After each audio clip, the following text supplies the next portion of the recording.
bose bari aho ngaho bategereje iyuzuzwa ry'amasezerano. Aha rero nashakaga kugaruka kuri uyu mwanya w'isengesho ritebutsa Roho Mutagatifu, rihamagara impinduka mu buzima bwacu, rizana ubuzima bushya, rizana mu by'ukuri indoro nshya, imyumvire mishya, ingendo nshya.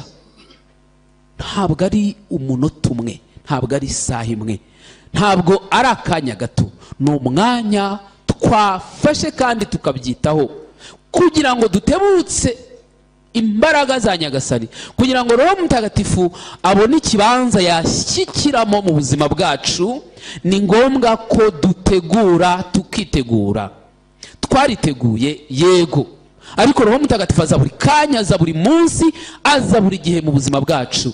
Ahangaha nkaba numva Nyagasani aduhamagarira gufata umwanya uhagije. Nigeze kubikomozaho mu nyigisho, gufata umwanya uhagije wowe ubwawe, ariko nawe ushinzwe cyangwa se n'abawe, tugafata umwanya uhagije wo kugira ngo natwe dutebutse Roho Mutagatifu. Ntushobora kuba umugeni wa Roho Mutagatifu, ntushobora kuba wa wundi Roho Mutagatifu akoresha niba utamuhaye umwanya.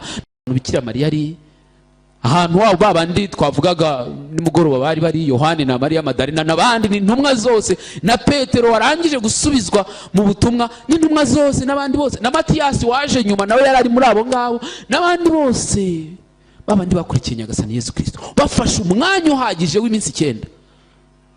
Utekereza abo bantu harimo Bikira Mariya, wa mugeni wa Roho Mutagatifu. Ni gute se Roho Mutagatifu atamanuka muri buriya bubasha? Ni gute Roho Mutagatifu ataza? Kubera ko hariya ho ryari n'intangiriro, navuga ngo y'umushinga utazagira iherezo, uzuzurizwa mu ijuru, wagombaga gutangira muri abo bubasha. Ariko ku rugero rwacu, ku ruhande rwacu, mu byo dushoboye, ubutumwa ni bumwe.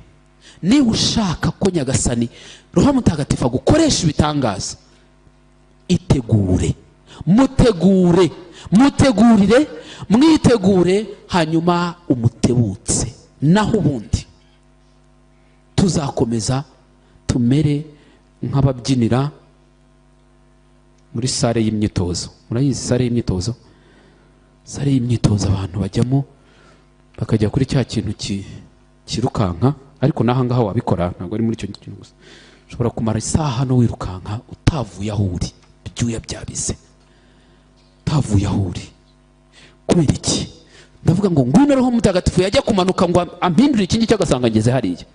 Kubera ko munota umwe ndavuga ni ngwino nkaba nirukanze.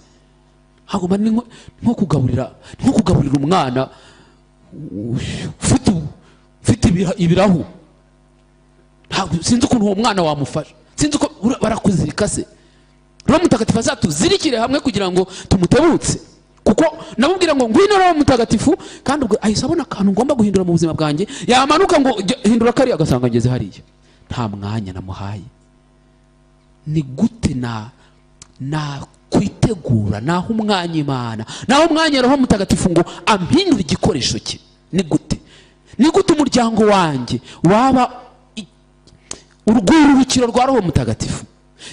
Ni gute kominote yacu, ni gute umuryango wacu, ni gute ikoraniro ryacu ryaba urwurukiro rwa Roho Mutagatifu? Mu bubasha ntazi ubwo ari bwo, niba ushaka buze mu nkuba, mu muriro, mu myoromo cyangwa se mu bucece, kuko akora uko ashaka. Ariko iyo yaje byose biba bishya.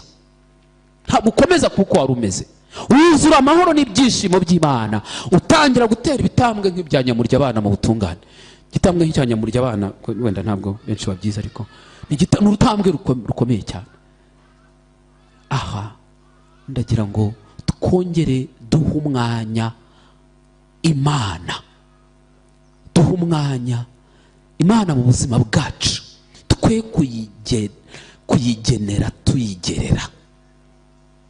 Nyagasani ukajya mu isengesho ukabuzi kuri bumare iminota 2, nta kibazo. Ariko se ubwo uratuma Nyagasani agukoresha ibitangaza nk'ibyo yakoresheje intumwa, niba ushaka ko Nyagasani akuzura bene kari akagene? Kuko hari n'igihe tujya tugondoza Roho Mutagatifu. ugashaka kuzura no kuvuga mu ndimi nk'uko bari bavuga, ugashaka reka sinakubwira kumanura umuriro ariko utafashe igihe gihagije nk'icyo bafashe. Tutafashe igihe gihagije nk'icyo bafashe tukashaka kuba nk'uko babaye, ntabwo bikunda. Uzatwara akangana n'agakombe watwaye, sibyo?